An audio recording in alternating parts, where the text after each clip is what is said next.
mulai lanjutkan kembali. Mari saya ingin ajak kita baca kembali di Matius 6 doa Bapa kami. Karena saya jangan sampai kita belajar satu-satu sampai yang terakhir ini, lepaskanlah kami daripada yang jahat, lalu yang atas kita hampir lupa atau kita tidak bisa mengonekkan, kita tidak bisa nyambungke, kita tidak bisa secara holistik mengerti seperti apa. Ini harusnya berkaitan semua. Kalau yang 4 di bawah ini hubungan dengan 3 dengan hubungan dengan Allah, yang 4 hubungan dengan selain Tuhan, itu ada yang sedikit miss atau gagal, yang 3 di atas bisa enggak tercapai. Ya. Saya baca yuk, baca sama-sama, dalam hati juga boleh. Bapa kami yang di sorga, dikuduskanlah namamu, datanglah kerajaanmu, jadilah kehendakmu di bumi seperti di sorga. Berikanlah kami pada hari ini makanan kami yang secukupnya. Dan ampunilah kami akan kesalahan kami, seperti kami juga mengampuni orang yang bersalah kepada kami. Dan janganlah membawa kami ke dalam pencobaan, tetapi lepaskanlah kami daripada yang jahat, karena Engkaulah yang mempunyai kerajaan dan kuasa dan kemuliaan sampai selama-lamanya. Ya, saya ulangi yang terakhir, keempat yang terakhir, lepaskanlah kami daripada yang jahat. Kemarin saya sampaikan yang jahat itu lebih menekankan ke orang Kristen ya, ke orang yang ngaku dirinya anak Allah, tapi ada hal yang jahat karena hati pikiran kita jahat, karena mata kita jahat, dan juga karena lidah kita, bibir kita yang jahat. Itu harus diatasi semuanya. Malam hari ini saya mau sampaikan satu hal tentang manusia atau orang yang jahat itu, yang pada hakikatnya memang seperti itu, manusia semua jahat. Ya. Nah, saya sampaikan karena jahat itu setiap manusia itu seperti dosa asal, berasal dari Adam dan Hawa yang makan buah pengetahuan yang baik dan yang jahat. Sejak itu semua manusia jatuh atau mulai memiliki dosa. Itu dalam dosa artinya dia memiliki hal-hal yang baik dan hal-hal yang jahat. Ya, itu bisa kita lihat misalnya kita mau lihat di 1 Yohanes pasal 3. Orang pertama yang jahat ya, itu namanya Kain. Anaknya Adam dan Hawa, anak yang sulung. Ayat 11 saya sampaikan. Sebab inilah berita yang telah kamu dengar dari mulanya, yaitu bahwa kita harus saling mengasihi. 12. 1 Yohanes pasal 3. Bukan seperti Kain yang berasal dari si jahat, yang membunuh adiknya. Ya. Dan apakah sebabnya ia membunuhnya? Sebab segala perbuatannya jahat dan perbuatan adiknya benar. Ya. Dan seterusnya. Ya. Jadi lepaskanlah kami daripada yang jahat, itu daripada orang-orang yang jahat. Orang yang jahat itu selalu memusuhi, membuat kita rugi, ujung-ujungnya membunuh kita. Itu orang jahat. Ya, katakan yang jahat itu Kain membunuh orang yang benar, Habel. Nanti sampai terakhir di Perjanjian Baru kita lihat bahwa orang-orang jahat ini, antikris ini sampai nanti membunuh orang-orang percaya. Kalau Anda baca di Matius 24 akhir zaman ya. Seperti itu. Orang jahat seperti itu. Kita bisa lihat di Yohanes 16 misalnya. Ayat 1. Semuanya ini kukatakan kepadamu, supaya kamu jangan kecewa dan menolak aku. Kamu akan dikucilkan, bahkan akan datang saatnya bahwa setiap orang yang membunuh kamu akan menyangka bahwa ia berbuat bakti bagi Allah. Mereka akan berbuat demikian karena mereka tidak mengenal baik Bapa maupun aku. Kalau Anda lihat di pasal 15-nya ketemu itu ya. 15-nya itu yang perikop terakhir ya. Dikatakan dunia membenci Yesus dan murid-muridnya. Ya. Jadi memang orang di luar Kristus itu selalu akan memusuhi kita. Membenci kita, mencoba kita, menyerang kita, sampai membunuh kita. Ya. Contoh lain yang saya mau sampaikan, termasuk bagaimana mengatasinya seperti yang Pak Bambang sampaikan itu ya. Kita mau lihat di Matius 5, ayat 39. Tetapi aku berkata kepadamu, janganlah kamu melawan orang yang berbuat jahat kepadamu. Melainkan siapapun yang menampar pipi kananmu, berilah juga kepadanya pipi kirimu. Dan kepada orang yang tidak mengadukan engkau karena mainkan bajumu, serahkanlah juga jubahmu. Dan seterusnya. Ya. Orang jahat selalu mengintimidasi, menyerang, memojokkan kita, bahkan ujung membunuh, menyakiti kita. Ini dikatakan ini istilahnya menampar kita. Gitu. Pokoknya hal yang membuat kita ini mudah terpancing untuk membalasnya. Ya. Tapi yang membedakan kita orang yang benar, kayak Habel, nggak boleh balas. Tampar pipi satunya, kasih sabun. Ya. Rancang sekali kita banyak. Ya ada yang preman, ada yang pencuri, ada orang-orang yang beragama yang musuh kita banyak. Ya. Itu memang ada di dunia. Dan itu kenapa Tuhan bilang lepaskan dari yang jahat. Kalau kita terkecoh, kita ikut-ikutan membalas. Nah, kita terjerat pada yang jahat itu. Ada satu hal lagi yang saya mau bagikan. Kalau kita lihat untuk peneguhannya ya. Peneguhannya kita bisa lihat di Matius 5:45. Ini ya, ada 2 orang. Karena dengan demikian kamu menjadi anak-anak Bapamu yang di surga, yang menerbitkan matahari bagi orang yang jahat dan orang yang baik, dan menurunkan hujan bagi orang-orang yang benar dan orang yang tidak benar. Bapa ingin menunjukkan kasihnya yang besar, di ayat 16, itu kepada semua orang. Karena hati dia, semua ciptaannya, maksudnya yang jahat itu, ya, yang belum mengenal Kristus, kita dipakai Kristus untuk mengasihi mereka, kasih musuhmu, gitu ya, sahabat musuh salah, supaya mereka juga diselamatkan. Dan 16, demikian besar kasih Allah akan dunia ini. Jadi orang jahat-jahat itu jangan terkecoh. Itu memang satu sisi itu karena makan buah pengetahuan baik dan jahat, kayak Kain ya. Tapi sisi lain kata Tuhan di Injilnya ketemu Tuhan melepaskan orang-orang yang dirasuk oleh roh jahat. Jadi orang-orang itu juga dikuasai roh jahat untuk menyerang kita. Ya kalau orang agamawi antikris terjadi saudara ya. Anda kalau bisa lihat di Injil Matius dan sebagainya, Injil itu Anda kan bisa ketemu. Yesus menegur orang-orang ahli Taurat dan orang Farisi. Kenapa kamu berpikiran jahat? Ya, kok jadi penghuni sahabat, mereka ngomel-ngomel, ini anak Allah ini, kok menghujat Allah. Tuhan tahu, ini pikiranmu jahat. Ya. Jadi orang-orang yang jahat-jahat ini memang selalu ingin mencoba Yesus, termasuk nanti kita, dan seterusnya itu mesti ada. Itu ada di sekitar kita. Ya, orang yang jahat-jahat seperti ini ada. Saya mau baca salah satunya di 2 Petrus. Ya, kita mulai 2 Petrus.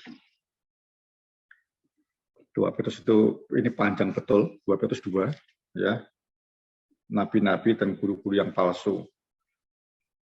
Tapi saya mau baca langsung saja, enggak dari awal ya, biar enggak terlalu lama.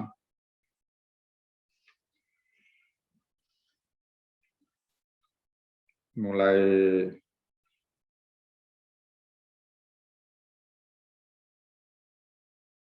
ini tentang Lot ya, ayat 7.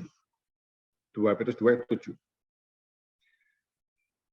Tetapi yang menyelamatkan Lot, orang yang benar, yang terus-menerus menderita oleh cara hidup orang-orang yang tak mengenal hukum dan yang hanya mengikuti hawa nafsu mereka saja. Sebab orang benar ini tinggal di tengah-tengah mereka dan setiap hari melihat dan mendengar perbuatan-perbuatan mereka yang jahat itu hingga jiwanya yang benar itu tersiksa. Ini belum kalau kita lengah ya. Gitu. Kok kita lengah, kita ceroboh, kita ini sembrono hidupnya, kita nggak berjaga-jaga, wah ya sudah. Itu pun jadi pencuri akan masuk terus itu. Ya. Maka nyata bahwa Tuhan tahu menyelamatkan orang-orang yang saleh dari pencobaan dan tahu menyimpan orang-orang yang jahat untuk disiksa pada hari penghakiman. Rasanya Tuhan pengen marah toh, tapi sebenarnya tidak. Pada baca seluruhnya kita tahu ini Tuhan Petrus mau kita menyelamatkan mereka.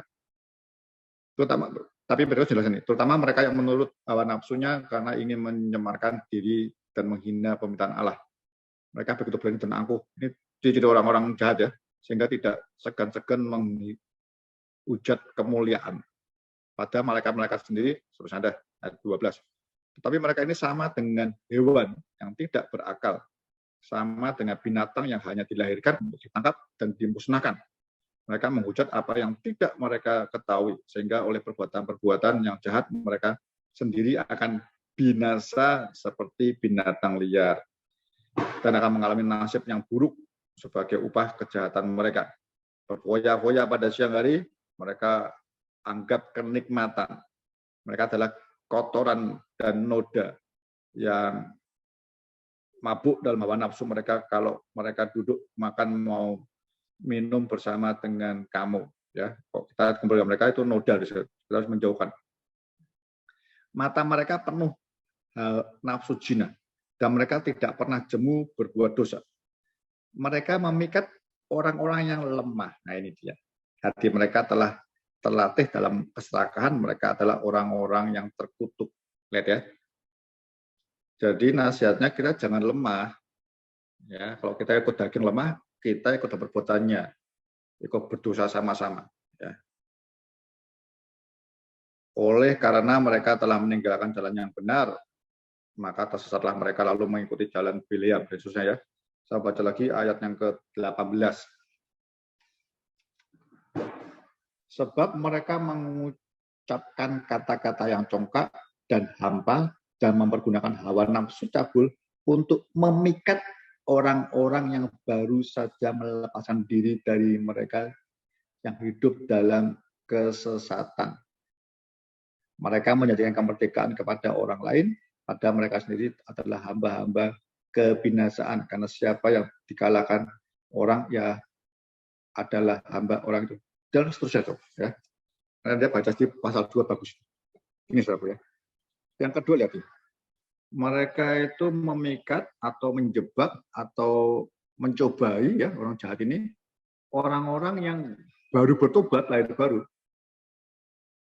Nah, problemnya, masalahnya saya mau sampaikan, seringkali orang Kristen itu yang lahir baru pun ayam-ayam, pokoknya selamat tetap selamat, tenang dia. Ya, saudara, ini masalah besar, ya, masalah besar. Jadi apa ya? Orang lahir baru meninggalkan manusia lamanya, lahir baru itu harus segera Anda muridkan.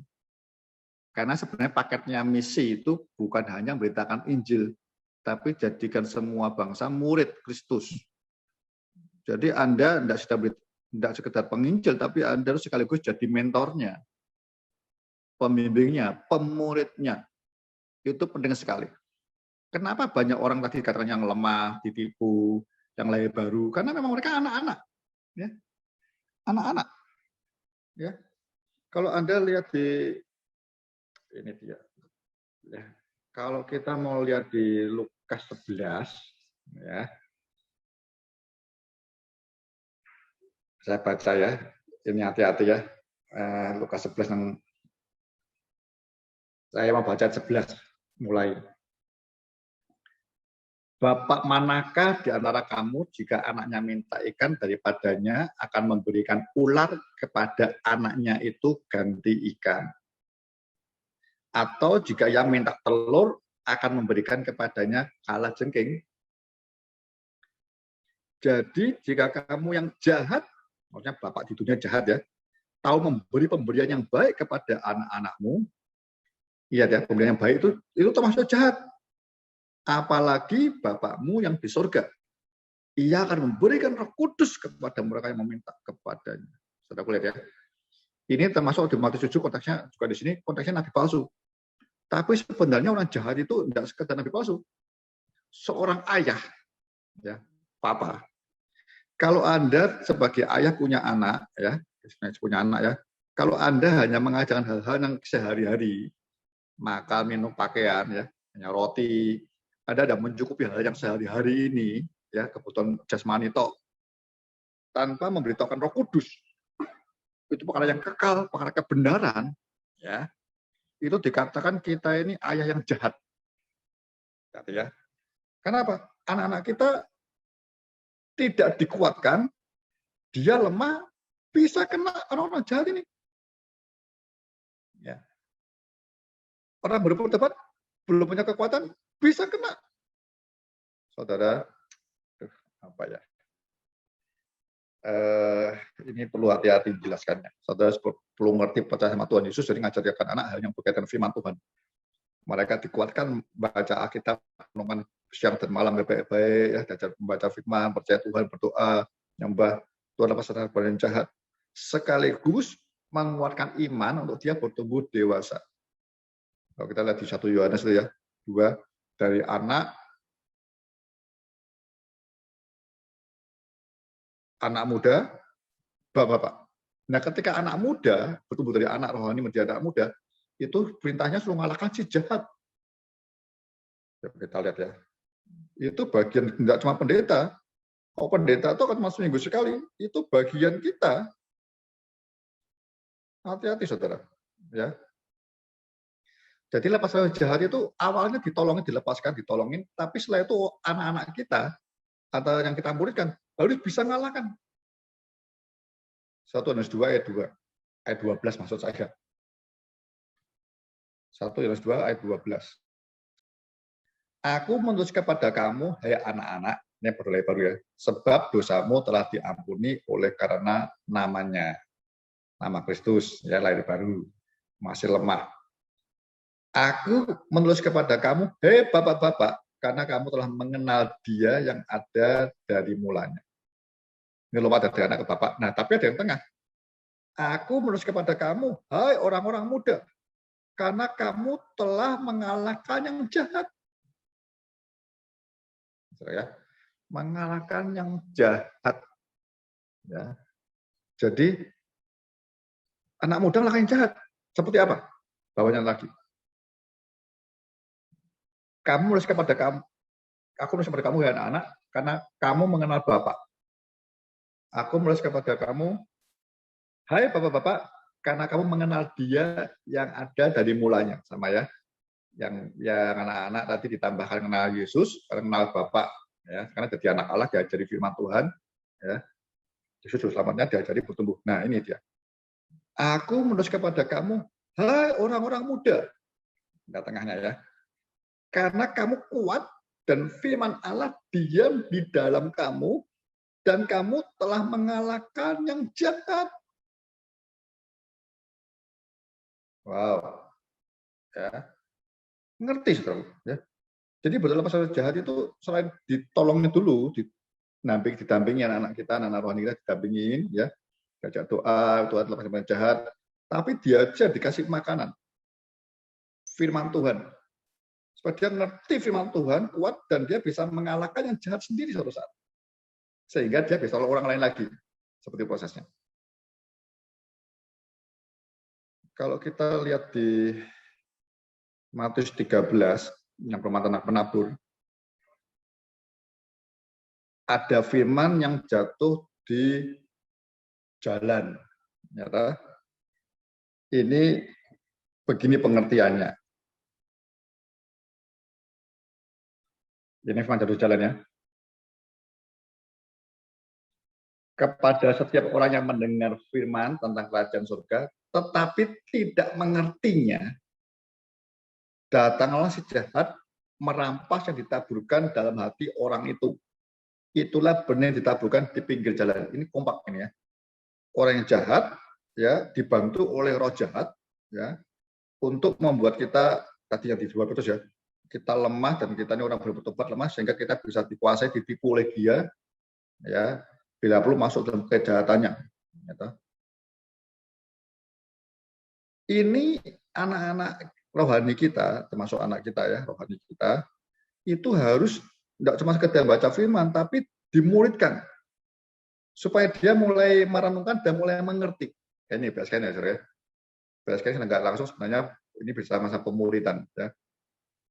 Saudara mau minimal dibawa seperti saya jadinya nantinya begitu ya. Ya itu minimal.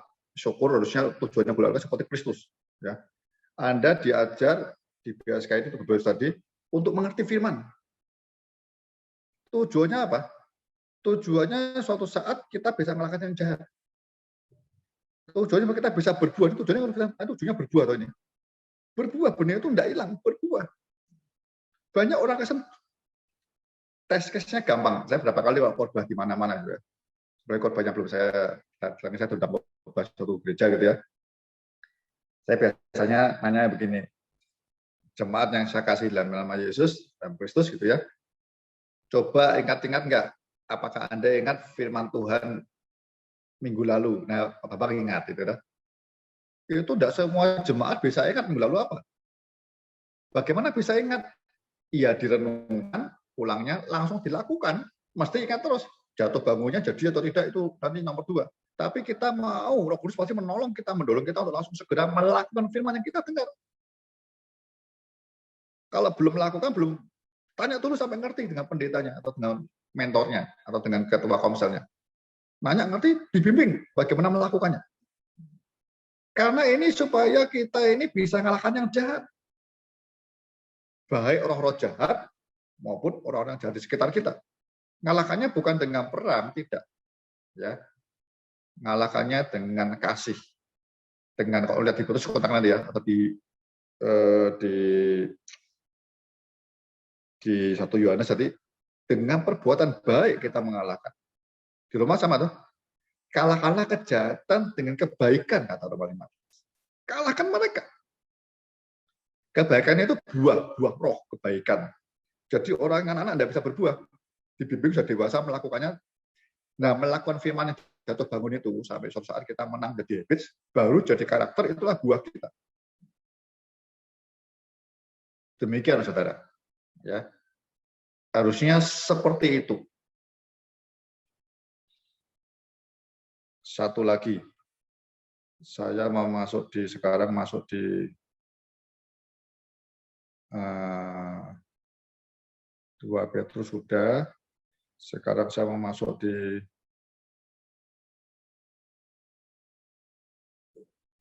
kalau gitu masuk langsung aja di Matius pasal 7 deh. Ya, kita masuk Matius pasal 7. Yang saya singgung kemarin sedikit ya. Ini Pak Iman enggak ada ya Pak Iman. Enggak ada Pak Iman. Dia nanya Matius 7 ya. Bukan nanti dia bisa dengar. Matius 7 kita mau ulangi tentang judulnya pohon dan buahnya sebenarnya ya. Kita mau baca ayat 15. Ya. Waspadalah terhadap nabi-nabi palsu yang datang kepadamu dengan menyamar seperti domba.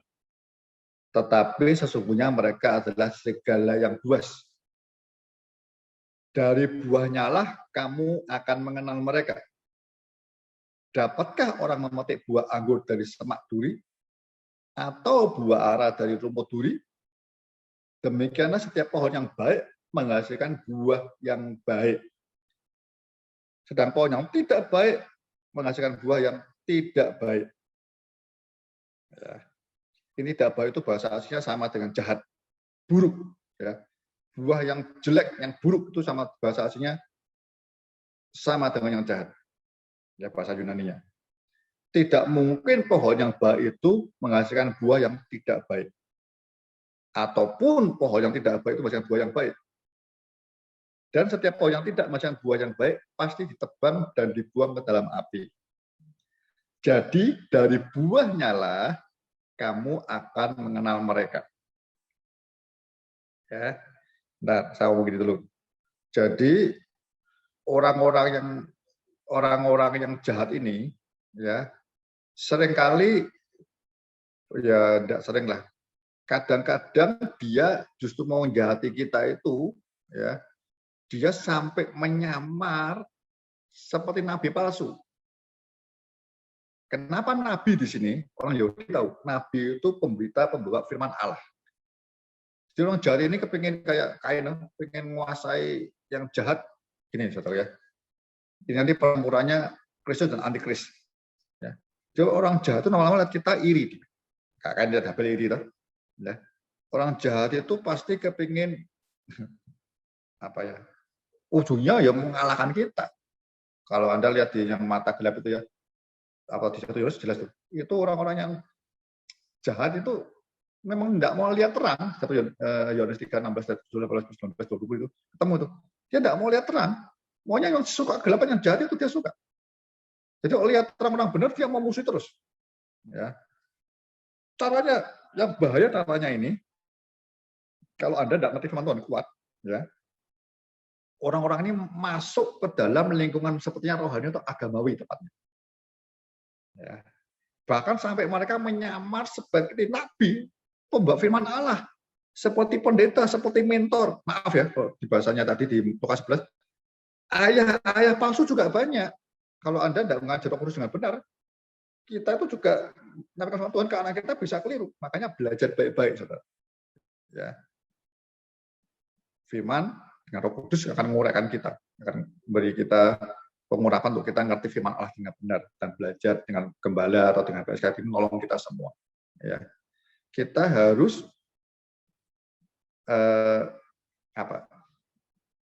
berbuah yang benar dulu, yang baik. Ya, nanti supaya orang bisa ngerti ngikuti kita berbuah yang baik. Dan buah itu juga nanti akhirnya buah anak kita itu juga buah orang kita menangkap. Dikatakan tidak mungkin, itu bukan pelayanannya ya, bukan ngajarnya, tapi nanti dari buah kehidupannya kelihatan nanti. Ya. Itu pentingnya di situ, saudaraku ya. Jadi kita dituntut lebih tahu dulu hal yang jahat kita bisa lepas, kita bisa menang, mengalahkan mereka dengan kebaikan, dengan buah-buah roh, dan seterusnya. Jadi kita bisa mengajar anak-anak rohani kita itu dengan benar. Dan anak-anak itu melihatnya buah kita. Pak, kalau begini harus bagaimana? Saudara tidak bisa sekedar ngajar teori. Ya, firman Tuhan Anda sampaikan ayat itu baik. Tapi harus dengan pengalaman yang Anda menang. Ya, ingat ya, Wahyu 2-3 ya. Barang siapa menang, barang siapa menang, barang siapa menang. Itu artinya telah mengalami pergumulan, mengalami tantangan.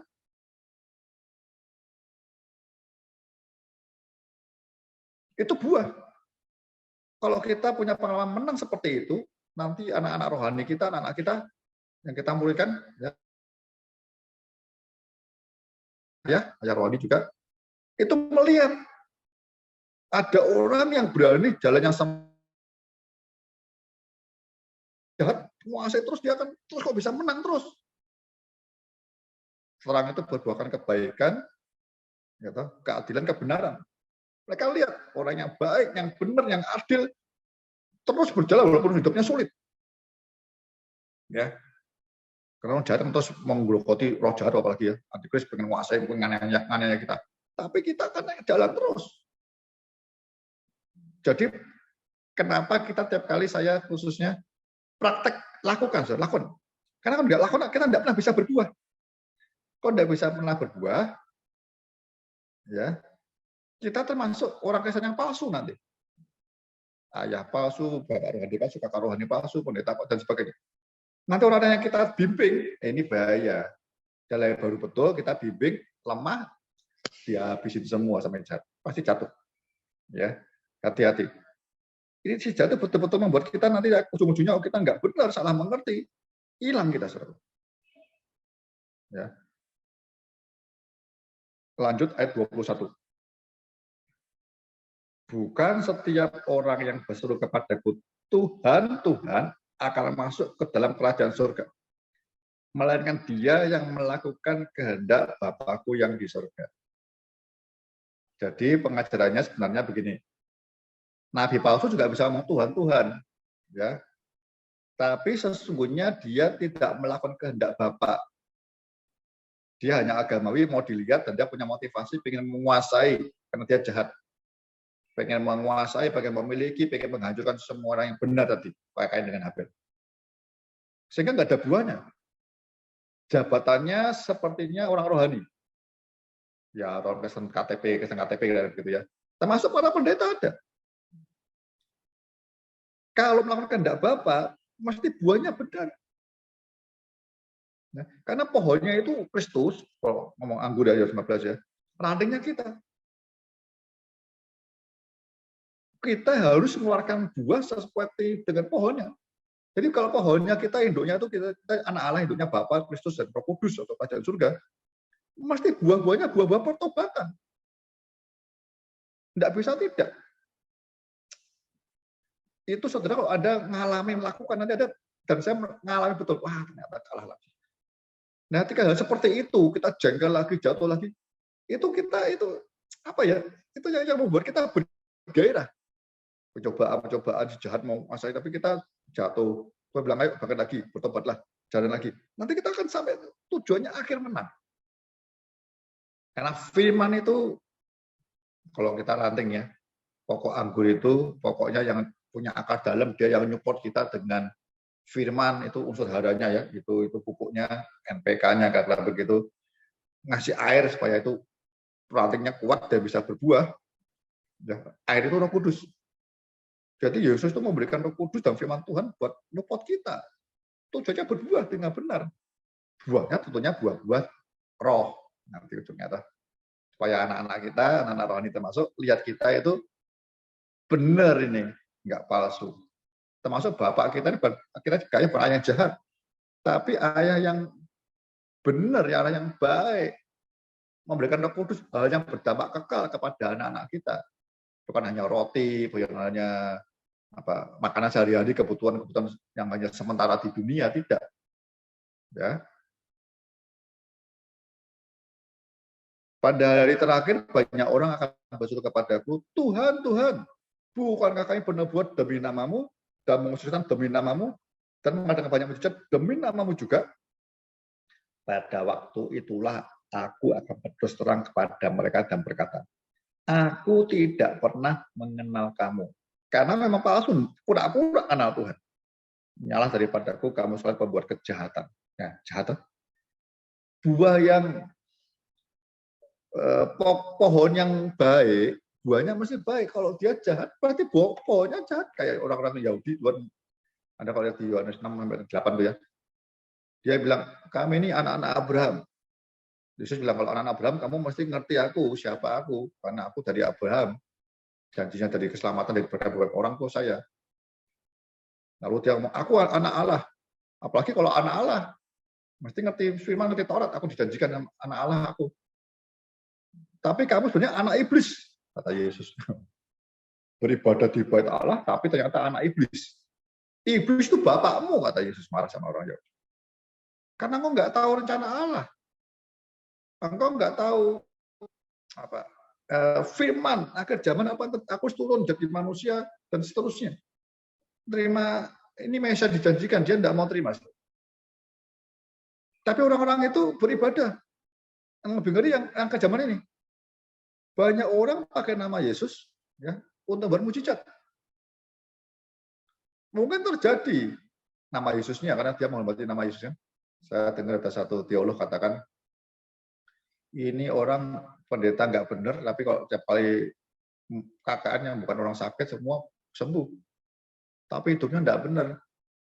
Lalu ada Mbak Tony bilang, dia seperti calo saja. Tuhan membela firman-Nya yang disampaikan, bukan orangnya. Anda tahu toh? Yudas, lihat Yudas. Yesus ketika ngutus dua-dua memberi kuasa untuk mengusir setan yang orang sakit, Yudas menerima itu. Tapi Yudas nggak pernah percaya Yesus sebagai Tuhan, nggak pernah. Tapi yang aneh saya pernah ngomong ya, orang bingung. Ini kok bisa ngomong Yesus sebagai Tuhan? Ya hari ini mungkin ngomongnya kalau orang tertentu gampang. Karena memang dia pura-pura, motivasi saya ke gereja yang memanggil Yesus sebagai Tuhan, ikut-ikutan memuji berdoa Yesus Tuhan. Tapi ketawanya dari buahnya. Orang itu pasti tidak mau melakukan kehendak Bapa. Gampangnya apa contohnya? Selalu ngomongin, ini sulit, ini nggak bisa ini, waduh ini nggak mungkin ini, waduh ini berat ini. Itu artinya nggak mau melakukan apa-apa. Mungkin baca iya, merenungkan belum tentu. Apalagi melakukan kehendaknya. Buahnya pasti ketahuan. Nah, persoalannya seringkali kalau anak-anak kecil, dia seringkali, ini masalahnya apa ya? Hari ini kan posmo yang penting kemasan, bukan isinya. Ya, punya karunia, enggak. Tuhan bilang penting dua. Karunia itu kata Korintus, Paulus bilang akan lenyap. Bahasa roh semua kan habis mujizat semua. Tapi kasih yang sempurna tinggal tetap. Kasih itu apa? Kasih itu buah roh. Buah. Jadi sebenarnya kita ini kalau tidak berbuah, buah pertobatan, buah menangkan banyak orang, buah roh, tanda tanya besar. Karena yang bahaya nanti ayat 23-nya. Pada waktu itu ya, aku tidak pernah mengenal kamu. Nyala daripadaku, kamu sekalian pembuat kejahatan. Tidak pernah kenal. Ini kata-kata ginosko ya. Kalau Anda lihat di Yohanes 10 ketemu tuh. Bagus tuh. Yesus mengenal domba-dombanya dan domba-domba mengenal dia. Saya kira. Mengenalnya apa domba-domba? Domba-domba mengenal gembalanya, dia mendengarkan suaranya dan mengikuti kemanapun gembala pergi. Ya kan gembalanya nggak salah. Jalannya berat, yang disangkal diri kita, bukan firman Tuhan disangkal. Wah, gak iso lagi, nggak mungkin ini berat. Enggak. Yang disangkal diri kita, Tuhan, ini berat, Tuhan, tolong aku mau ngerjakannya. Karena kita dengarnya suaranya benar, suara gembala. Mengenal itu mendengar suaranya. Ini Yesus, bukan roh yang lain ini. Ya, tapi kita akan dikatakan di 1 Yohanes 4, kita perlu menguji apakah itu Yesus atau bukan. Roh segala perkara perlu kau uji, apakah dari Tuhan betul atau dari setan. Karena iblis menyamar sebagai malaikat tenang. Mujizat iblis bisa, nubuat iblis bisa. Buah roh iblis nggak bisa, kasih nggak bisa, pasti. Jahat nggak mungkin bisa mengasihi. Pasti. Pura-pura di awalnya ya munafik. Tapi nggak bisa, saudaraku. Ya. Ini yang paling bahaya seperti itu. Nanti kita terakhirnya, kita jangan sampai kita nggak merasa loh kita ini pura-pura jadi Kristen ya. Saya juga agak mikir-mikir ngeri juga ini. Mati setujunya membuat saya itu merenungkan sehingga saya keluar dari pelayanan saya yang lama ya. Pak di Singapura satu saya akhirnya keluar karena saya seperti Tuhan tuntun untuk tidak sekedar menangkan jiwa ya seperti teman-teman pesat ini, tapi saya dibawa Tuhan untuk nuntun orang-orang jadi menangkan layak baru bagaimana menguatkan mereka dan mereka berdua. Jadi saya pelayanan next setelah pesat menangkan jiwa, banyak orang menangkan jiwa, tapi banyak orang lahir baru tidak dikuatkan, tidak diberi asupan yang benar dari susu sampai makan yang keras sehingga dia kuat. Banyak yang lahir baru berhenti di situ semua. Ya saudara, ini betul yang kita perlu renungkan. Ya, ini tidak ngomong Calvin atau Armenia, ini ngomong sesuatu yang sebenarnya hati kita kalau jujur dengan Roh Kudus setiap malam. Ya Bapak kami minta dikuduslah namamu Tuhan. Itu jagain awal kudus atau tidak. Semua orang kalau kita ini lahir baru, ya mesti kita pengen kudus itu pasti itu nomor satu. Anda tahu kan cerita bagaimana Musa tidak bisa masuk ke tanah Kanaan? Tuhan marah. Musa suruh merendahkan batu, dia emosi diketok batunya. Tuhan marah apa? Musa, engkau tidak menguduskan namaku. Dan memang ya. Musa emosi. Lihat, emosinya bukan emosi sama Tuhan. Sehingga sama ini orang-orang ini nggak maju-maju, nggak percaya-percaya. Dia jengkel ini. Tuhan bilang, perintahkan batu itu. Tapi Musa jengkel dipukul. Tuhan, engkau tidak menguduskan namaku. Nah, hidupku, hidup Anda, apakah engkau menguduskan nama Tuhan dalam hidup kita sehari-hari? Keluarga kita, lihat kita itu kudus. Lalu apakah kita dalam kerajaan apa kita mau diperintah oleh Kristus? Dalam kelihatan apa? Kita melakukan adalah firman Tuhan. Firman Tuhan perintahnya dia, raja. Kita melakukan atau tidak? Kita memilih kehendak Tuhan walaupun berat ya. Keluarga kita lihat, anak kita lihat, semua lihat. Ketika posisi berat menentang iman kita, kita berdoa kehendak menjadi. Kita memilih firman, oleh kebenaran walaupun rugi. Nah, baru lihat kita serakah atau rakus tidak, makanan secukupnya atau tidak, itu sambil kan itu. Anda harus gabung holistik, kita mengampuni atau tidak. Kalau kita mengampuni, kita orang jahat ya. Seterusnya. Saudara kaitkan itu semua. Nanti kita akan ngerti betul. Aku ini sebenarnya nempel betul atau tidak sih? Aku ini sebenarnya kesan palsu atau tidak sih? Aku ini ayah benar atau ayah yang palsu sih? Atau yang jahat? Yang palsu itu semua jahat semua. Jangan sampai saat terakhirnya, ini saya ingatkan ya buat saya sendiri dan semua saudara, sahabat BSK, mengingatkan, jangan sampai nanti hari terakhirnya kita nyesel, terlambat. Ya, renungkan firman Tuhan, lakukan secepat mungkin. Ketika melakukan, kita akan, itu prosesnya berbuat dengan melakukan itu. Salah nggak apa-apa, jatuh nggak apa-apa. Tuhan akan proses terus. Yang penting kita terus mau. Sangkal diri, pikul salib. Sampai buah itu lebat. Buah bukan buah yang jahat, bukan buah yang jelek, tapi buah yang baik. Karena itu memuliakan nama Bapa di surga. Saya rasa mungkin saya berhenti dulu di sini. Yang mulai waktu jahat mungkin Rabu depan ya. Biar kita baca satu-satu dulu deh. Ini renungan dulu, manusia jahat itu seperti apa ya. Hati-hati, banyak di antara kita, jangan-jangan itu, maaf ya, termasuk orang sekitar kita yang dalam gereja, bisa jahat. Dari buahnya kita akan melihat. Terima kasih. Tuhan berkati kita semua. Baik, kita masuk ke Q&A dulu ya. Silakan kalau sahabat BSK mau ada yang mau bertanya, silakan bertanya dulu ya. Nanti setelah ada pertanyaan, saudara bisa sharing juga dari apa yang saudara dengar dan Anda baca di grup ya, WA yang saya bagikan. Baik, Tuhan Yesus memberkati kita semua. Silakan, siapa yang memulai dulu untuk pertanyaan pertama?